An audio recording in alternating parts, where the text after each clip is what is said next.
देखिए, टेक्नोलॉजी की दुनिया में ना एक बहुत ही फंडामेंटल बदलाव आ रहा है। और ये बदलाव इस बात में है कि हमारे गैजेट्स के सबसे ज़रूरी हिस्से यानी कंप्यूटर चिप्स अब कैसे बनाए जा रहे हैं। चलिए इस रेवोल्यूशन को थोड़ा करीब से समझते हैं। अच्छा, ज़रा सोच कर देखिए कि क्या हो अगर कोई भी कहीं से भी अपनी खुद की कंप्यूटर चिप डिज़ाइन कर पाए। अगर ये ताकत सिर्फ कुछ बड़ी बड़ी कंपनियों के हाथ से निकलकर हम सबके लिए मुमकिन हो जाए तो। क्योंकि सच तो ये है कि दशकों से चिप डिज़ाइन की दुनिया एक वॉल्ड गार्डन मतलब एक बंद दीवारों वाले बगीचे की तरह रही है। एक ऐसी एक्सक्लूसिव जगह जहां अंदर घुसना बेहद मुश्किल, बहुत महंगा और सिर्फ कुछ गिने चुने लोगों के लिए ही मुमकिन था। और इस बगीचे में घुसने के रास्ते में जो दीवारें थी ना, वो थी लाखों करोड़ों डॉलर के सॉफ्टवेयर लाइसेंस की।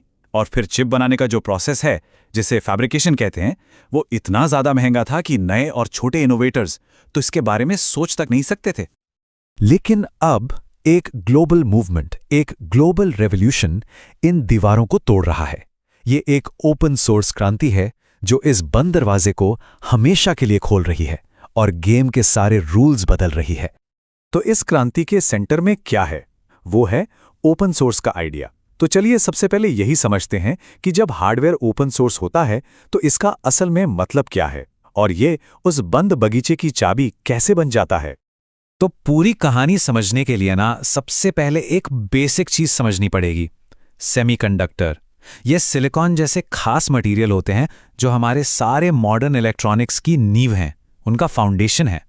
इनकी सबसे बड़ी खासियत यह है कि ये बिजली के फ्लो को बहुत ही प्रिसाइजली कंट्रोल कर सकते हैं और इसी वजह से चिप्स के अंदर के करोड़ों अरबों छोटे छोटे ट्रांजिस्टर्स अपना काम कर पाते हैं। और ये चिप्स आखिर बनते कहाँ हैं? ये बनते हैं फैब में। फैब मतलब फैब्रिकेशन फैसिलिटी। ये कोई मामूली फैक्ट्री नहीं होती, बल्कि ultra clean high tech plants होते हैं जहां सिलिकॉन के वेफर्स को प्रोसेस करके इंटीग्रेटेड सर्किट्स यानी आईसीज में बदला जाता है। यहीं पर एक डिजाइन हकीकत में बदलता है। तो ये बदलाव असल में दिखता कैसा है? देखिए, जो पुराना क्लोज्ड मॉडल था वो बिल्कुल उस वॉल्ड गार्डन जैसा था। सारे टूल्स प्रोप्राइटरी थे, डिजाइन सीक्रेट थे, लाइसेंस की कॉस्ट्स आसमान छूती थीं। और इसके ठीक ऑपोजिट नया ओपन सोर्स मॉडल एक खुले मैदान की तरह है जहां टूल्स फ्री हैं, डिजाइन एक दूसरे से शेयर किए जाते हैं और लाइसेंस कॉस्ट जीरो। कोई भी आकर यहां इनोवेट कर सकता है।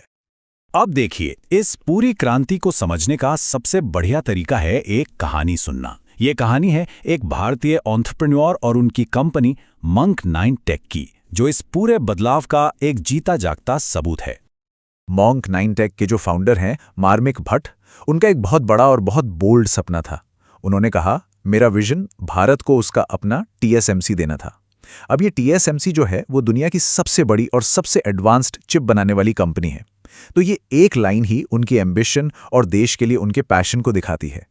तो उनका ये सफ़र शुरू हुआ 2015 में, जब एक प्रोडक्ट डेवलपर के तौर पर उन्हें चिप बनाने की भारी लागत और दूसरों पर निर्भरता का एहसास हुआ। 2018 तक सालों की मेहनत के बाद उन्होंने एकेडमिक फैब्स का इस्तेमाल करके 180 नैनोमीटर पर सर्किट बना लिए और फिर 2021 में उन्होंने ओपन सोर्स टूल्स की ताकत का इस्तेमाल करके मंक 9 टेक की नींव रखी।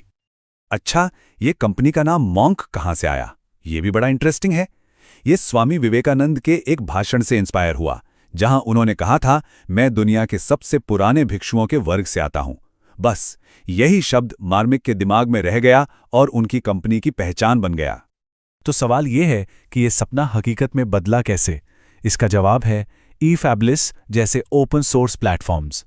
इन प्लेटफॉर्म्स ने उन्हें वो सारे डिजिटल टूल्स और ग्लोबल कम्युनिटी का वो सपोर्ट दिया जिसकी उन्हें ज़रूरत थी। और ये सब मिला बिना उन लाखों डॉलर की लाइसेंस फीस के जो पहले सबसे बड़ी दीवार हुआ करती थी। चलिए, अब कहानी के एक ऐसे हिस्से पर आते हैं जो सुनने में शायद थोड़ा अजीब लगे। वो ये कि कैसे पुरानी टेक्नोलॉजी इस मॉडर्न क्रांति के बिल्कुल सेंटर में है। जब भी हम चिप्स के बारे में सोचते हैं ना, तो दिमाग में आता है लेटेस्ट इज ग्रेटेस्ट, सबसे नया ही सबसे अच्छा होगा। लेकिन इस क्रांति की असली ताकत वो लेगेसी चिप्स में है। ये वो चिप्स हैं जो 130 nm या 180 nm जैसे पुराने लेकिन बहुत रिलायबल टेक्नोलॉजी नोड्स पर बनते हैं। आज भी आपकी कार, आपकी वॉशिंग मशीन या टीवी के रिमोट में शायद यही चिप्स काम कर रहे हैं। तो भाई ये पुराने नोट्स इतने खास क्यों हैं? अरे ये आज भी टेक्नोलॉजी की दुनिया के असली वर्कहॉर्स हैं। ये इंटरनेट ऑफ थिंग्स यानी आईओटी की रीढ़ की हड्डी हैं। गाड़ियों के सेंसर इन्हीं पर चलते हैं। ये बनाने में बहुत सस्ते पड़ते हैं और सबसे ज़रूरी बात, ये नए डिज़ाइनर्स के लिए सीखने और इनोवेशन करने का एक परफेक्ट एंट्री पॉइंट देते हैं। और ये देखिए, ये एक शानदार एग्जाम्पल है कि इन नोट्स पर असल में काम होता कैसा है। ये जो आप देख रहे हैं, ये एक रिंग ऑसिलेटर सर्किट का असली आउटपुट वेवफॉर्म है, जिसे 180 नैनोमीटर प्रोसेस पर डिज़ाइन किया गया है। ये दिखाता है कि सर्किट कितना स्टेबल और कितना इफेक्टिव है। और ये मत सोचिए कि इन पुराने नोट्स पर इनोवेशन खत्म हो गया है, बिल्कुल नहीं। ये चार्ट देखिए, 180 नैनोमीटर प्रोसेस पर ही एक नए डिज़ाइन ने बिजली की खपत को 54% से भी ज़्यादा कम कर दिया, मतलब आधे से भी कम। ये साबित करता है कि सही आइडिया के साथ पुरानी टेक्नोलॉजी में भी जबरदस्त इंप्रूवमेंट हो सकता है। तो चलिए अब एक इंसान की कहानी से जूम आउट करते हैं और देखते हैं कि इस मूवमेंट का ग्लोबल इम्पैक्ट क्या है और इसका भविष्य क्या हो सकता है। ये क्रांति किसी एक इंसान या एक कंपनी की वजह से नहीं है। ये एक पूरा ग्लोबल इकोसिस्टम है जो मिलकर काम कर रहा है। इसमें गूगल जैसी कंपनियां हैं जो फ्री में चिप बनाने के मौके दे रही हैं। स्काई वाटर जैसी फैब हैं जिन्होंने पहली बार अपना ओपन सोर्स पीडीके यानी प्रोसेस डिजाइन किट पब्लिक किया। ये वो रूल बुक है जिससे डिजाइनर चिप बनाते हैं। और ई-फैबलेस जैसे प्लेटफॉर्म्स हैं जो इस पूरे प्रोसेस को बहुत आसान बना रहे हैं। तो इस खुले कोलैबोरेटिव तरीके का नतीजा क्या निकलता है? सीधी सी बात है, बेहतर सिक्योरिटी, क्योंकि कोई भी गलतियों को ढूंढकर उन्हें ठीक कर सकता है। इनोवेशन की रफ्तार तेज हो जाती है क्योंकि लोग एक दूसरे के काम पर और बेहतर काम कर सकते हैं। और हार्डवेयर बनाने के लिए एक डेमोक्रेटिक माहौल बनता है जहां हर किसी को मौका मिलता है। और इस बात को मिशिगन यूनिवर्सिटी के डेनिस सिल्वेस्टर भी कंफर्म करते हैं। वो कहते हैं, ओपन सोर्स हार्डवेयर आंदोलन फल फूल रहा है और सेमीकंडक्टर के सीन और उसके काम करने के तरीकों में क्रांति ला रहा है। ये एक बहुत बड़ी वैलिडेशन है। तो इस पूरी कहानी का टेक अवे क्या है? निचोड़ ये है कि चिप बनाने के जो टूल्स थे, जो औजार थे, वो अब कुछ गिनी चुनी तिजोरियों में बंद नहीं हैं। वो सबके लिए खुले हैं। वो दीवारें गिरा दी गई हैं।